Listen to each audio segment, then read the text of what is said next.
Hey lovely people, have a beautiful day. అందరికీ నమస్కారం. అందాల లోగిలికి స్వాగతం. ఇప్పుడు మనం తప్పు చేశాను అనే కథను విందామా? రచించిన వారు పోల్కంపల్లి శాంతాదేవి గారు. ఇక కథలోకి వెళ్తే, ఆ రోజు సాయి సేవాశ్రమం నిర్వహిస్తున్న స్కూలు వార్షికోత్సవం ప్రోగ్రాం ఆశ్రమం ఆవరణలోనే జరుగుతోంది.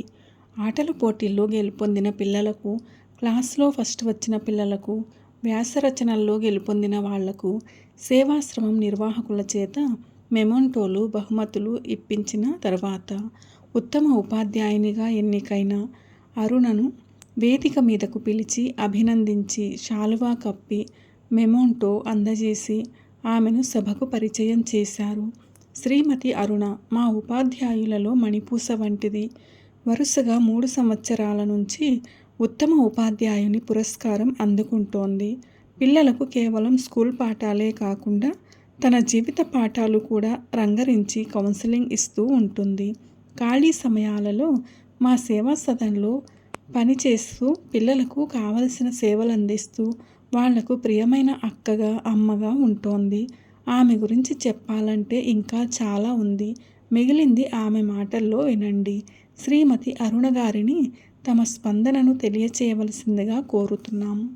అరుణ లేచి సభకు, అక్కడున్న పెద్దలందరికీ పేరు పేరున నమస్కారాలు తెలియచేసింది.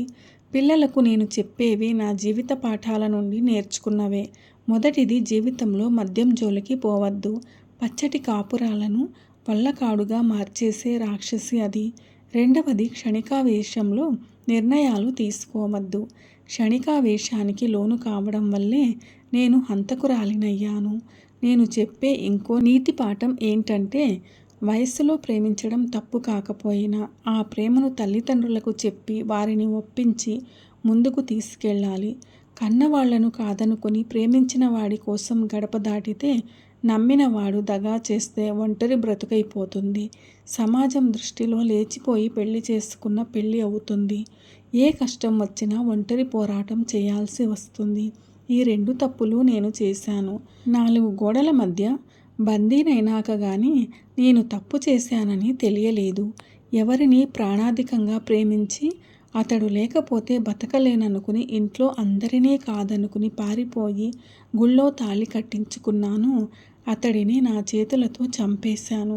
ఏ పిల్లలను నా గుండెల్లో దాచుకుని పెంచుకోవచ్చని ఇలాంటి దుస్సాహసానికి ఒడగట్టానో ఆ పిల్లలు నాకు దూరమయ్యారు.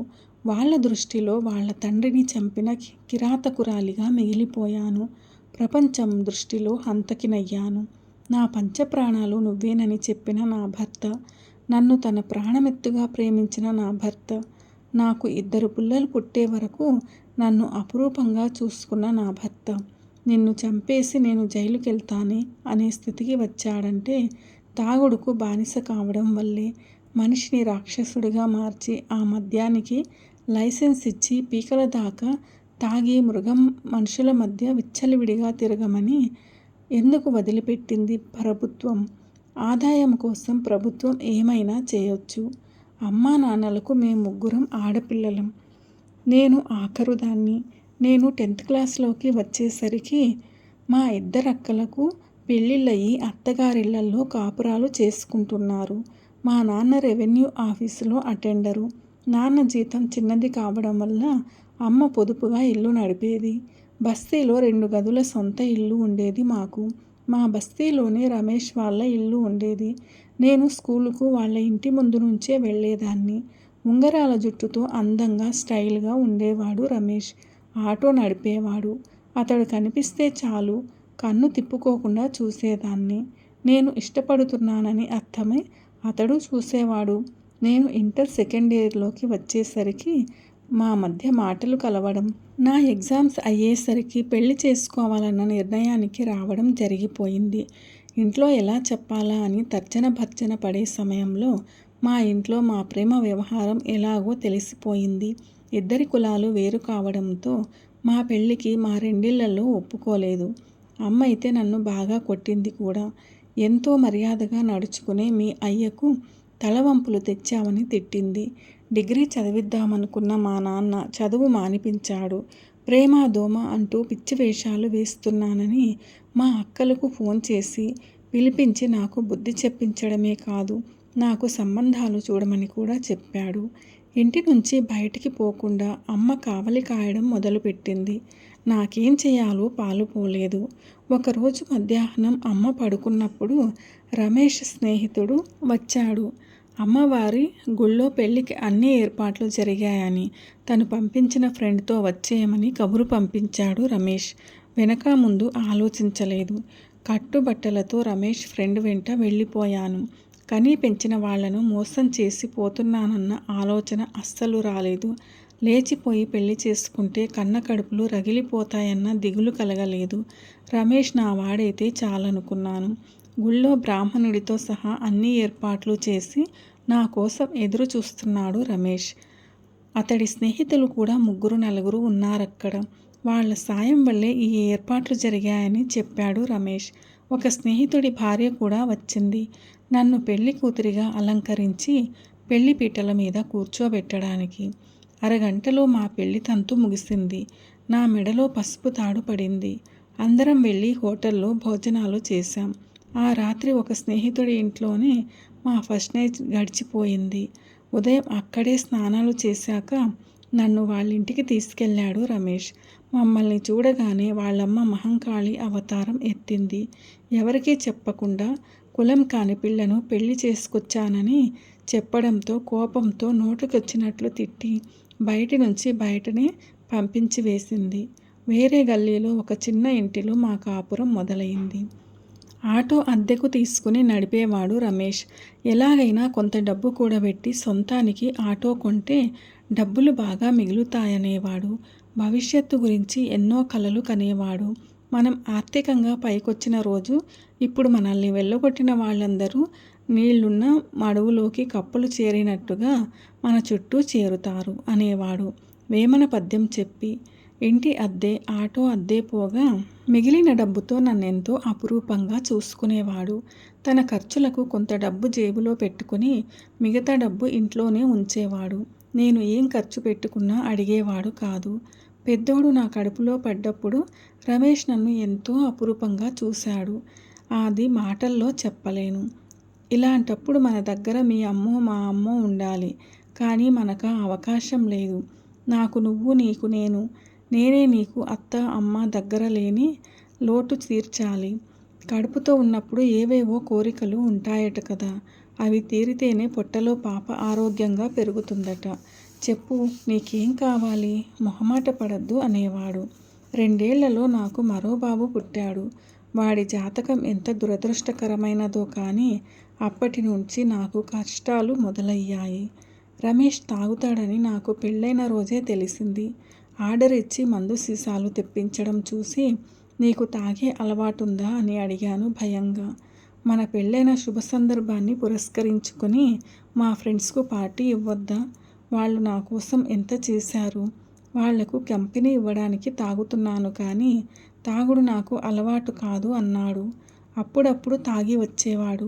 ఫ్రెండ్స్ పార్టీ ఇచ్చారు, తాగాల్సి వచ్చింది అనేవాడు. రోజులు గడుస్తున్న కొద్దీ రమేష్ తాగి రావడం ఎక్కువయింది. దాంతోపాటే ఇంట్లోకి డబ్బులివ్వడం తగ్గింది. ఇద్దరి మధ్య తగవులు ప్రారంభమయ్యాయి. నేను తిట్టడం, అతడు కొట్టడం. ఒకరోజు తాగిన మప్పులో యాక్సిడెంట్ చేశాడు. ఎవరిదో కొత్త కారుకు ఆటో గుద్దేశాడట.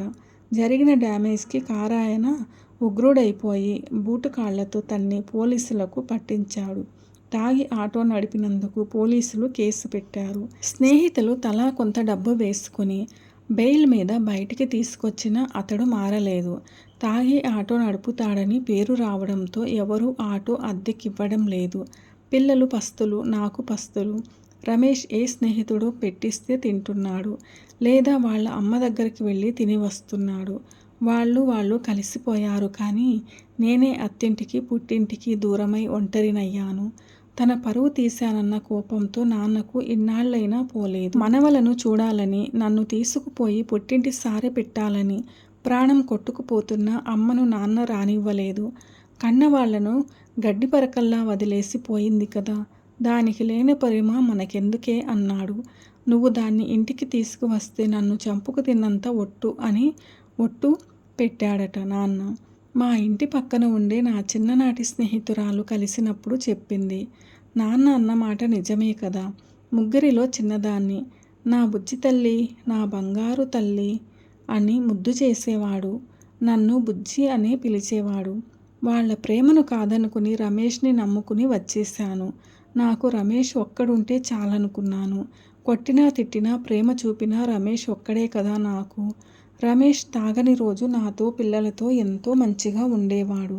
నన్ను పిల్లల్ని సినిమాలకి షికార్లకి తిప్పేవాడు. ఆ రోజు సరదాగా బయటే తిని వచ్చేవాళ్ళం. తాగకపోతే నువ్వెంతో బాగుంటావు. చూడు, తాగి తాగి పొట్ట ఉబ్బుకొచ్చింది, కళ్ళు ఉబ్బుకొచ్చాయి. ఎంత అందంగా ఉండేవాడివి. ఆ అందం చూసే నీ మీద మనసు పడ్డాను కదా. తాగితే నువ్వు మనిషివి కాదు, రాక్షసంగా మారిపోతావు. మనకిద్దరు పిల్లలున్నారు.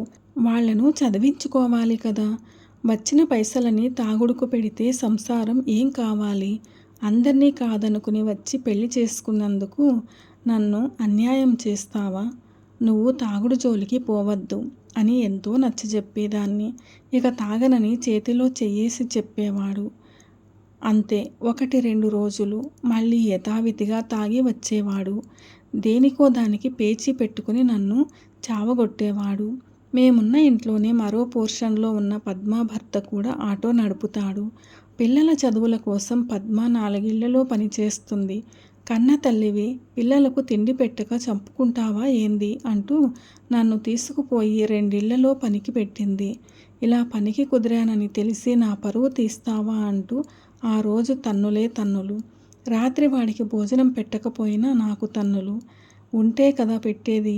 ఏ 4 రోజుల కిందనో ఇచ్చిన 1000 రూపాయలు అప్పుడే అయిపోయాయా అంటూ గొడవ పెట్టుకునేవాడు, కొట్టేవాడు. ఎవరో షేటు దగ్గర ట్రాలీ నడపడానికి నెల జీతం మీద కుదిరాడు. తాగుడు మాత్రం మానలేదు. రాత్రికి రోజూ నేను కావలసిందే.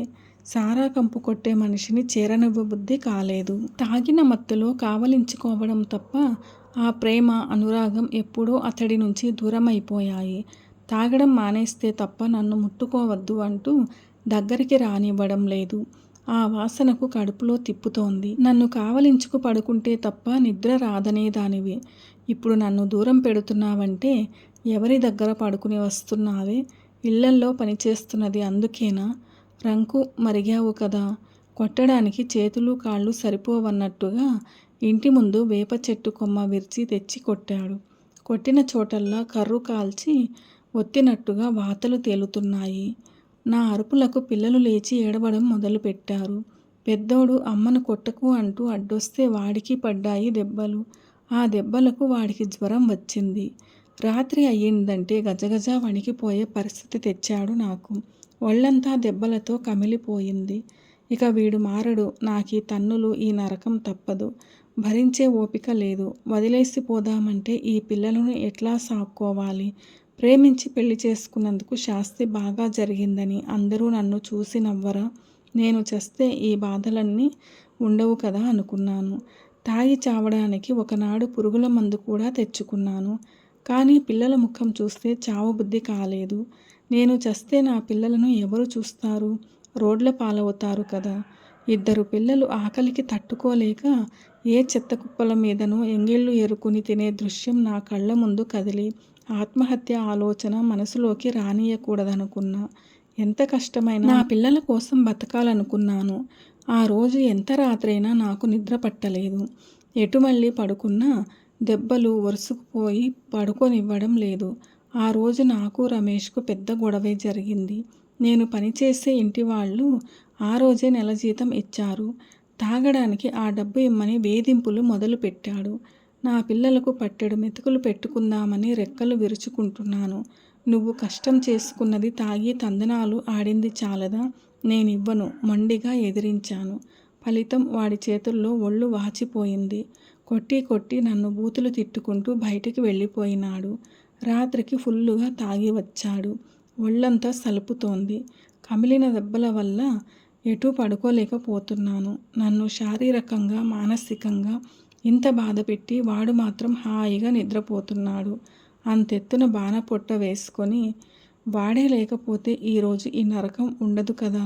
4 ఇళ్లలో పని చేసుకుని నా పిల్లలను సాక్కుంటా. చదివించుకుంటా. నా బతుకు నేను బతుకుతా. నన్ను ప్రేమగా చూసుకుని రమేష్ ఎప్పుడో చనిపోయాడు. ఉన్నది తాగుడు భూతమే. ఈ భూతాన్ని అంతం చేస్తే తప్ప నేను బతకను. నా పిల్లలు నేను ఉండాలంటే వాడు చావాలి. నా పిల్లల వైపు చూశాను. పసిమొగ్గలు అమాయకంగా నిద్రపోతున్నారు. నేనింక ఎక్కువ ఆలోచించలేదు. దిండు తీసుకున్నాను. నోరు తెరుచుకుని నిద్రపోతున్న రమేష్ ముఖం మీద అదాటున అదిమాను. నిజానికి నేనంత బలమైన దాన్ని కాదు. వాడు విదిలించుకుని లేస్తే నా పీక పట్టుకుని నన్నే చంపేసేవాడు. కొద్దిగా కాళ్ళు చేతులు కొట్టుకున్నాడే కానీ పెద్దగా ప్రతిఘటించలేదు.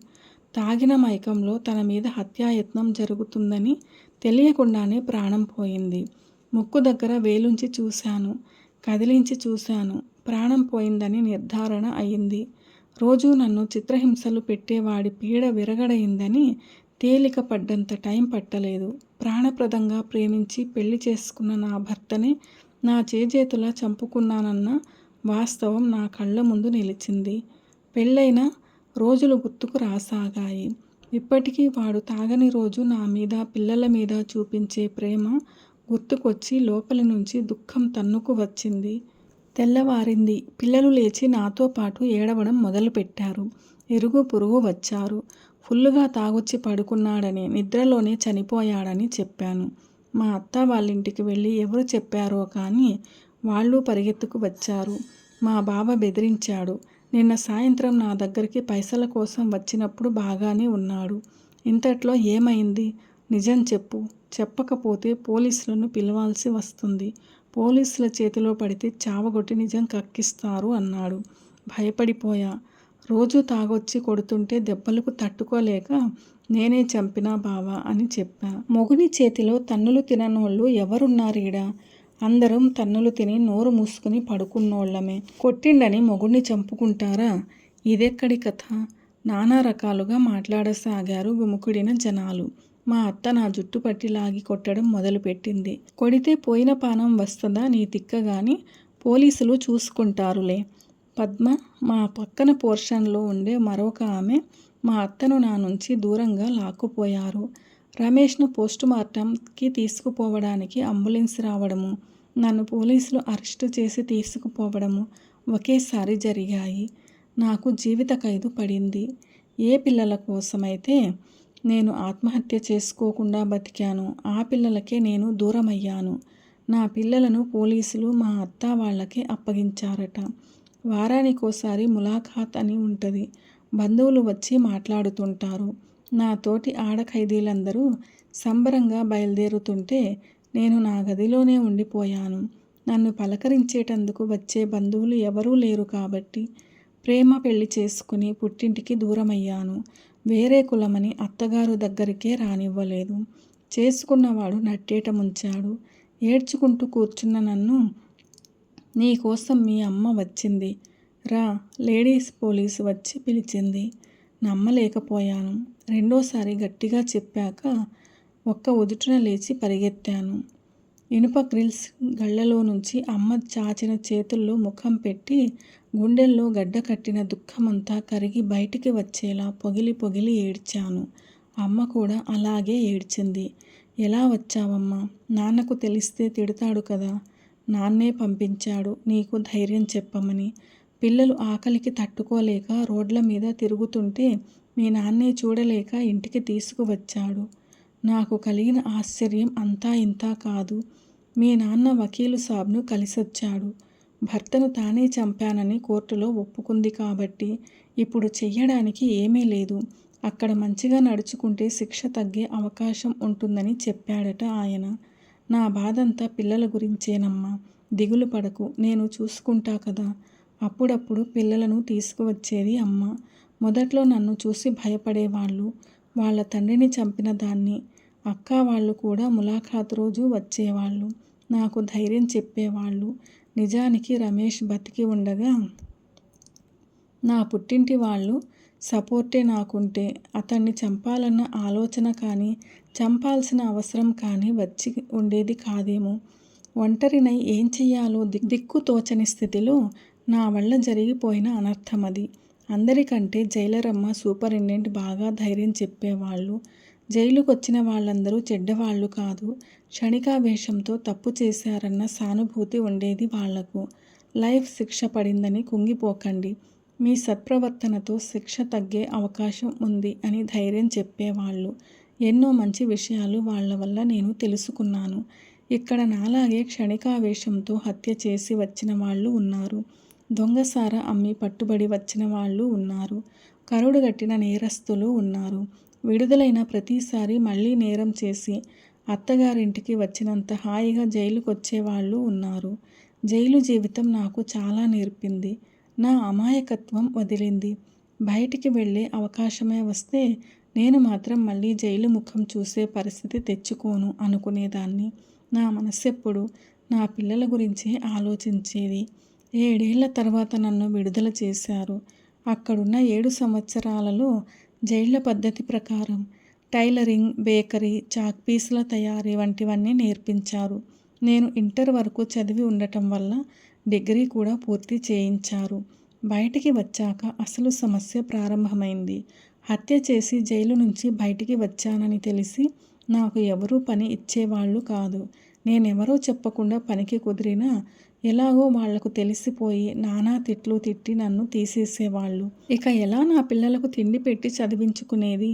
ఏ పిల్లల కోసం నా భర్తను చంపేసి హంతకురాలినన్న ముద్ర పొందానో వాళ్లకు పట్టడన్నం పెట్టుకోలేకపోతున్నాను.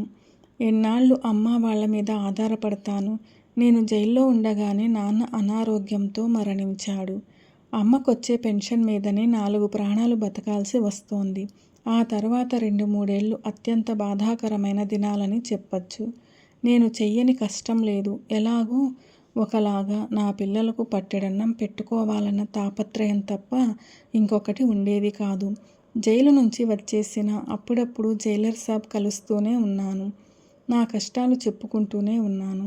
ఒకసారి అలా వెళ్ళి కన్నీళ్లు పెట్టుకున్నప్పుడు ఈ సేవా సదన్లో టీచరుగా పనికి ఇప్పించారు. 8 సంవత్సరాలైంది టీచరుగా చేరి. ఇక్కడ నా ప్రవర్తన ఎలా ఉందో, టీచరుగా నా విధిని ఎలా నిర్వహించానో అందరికీ తెలుసు.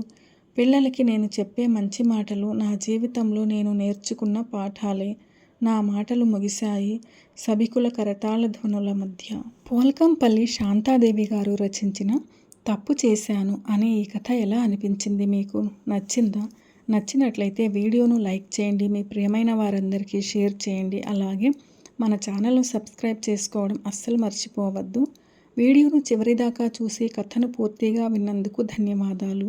ఈ కథపైన మీ విలువైన అభిప్రాయాలను కామెంట్ సెక్షన్లో తప్పకుండా తెలియచేయగలరు. ఇలాంటి మరిన్ని మంచి కథల కోసం స్టే ట్యూన్డ్. అందాల లోగిలి.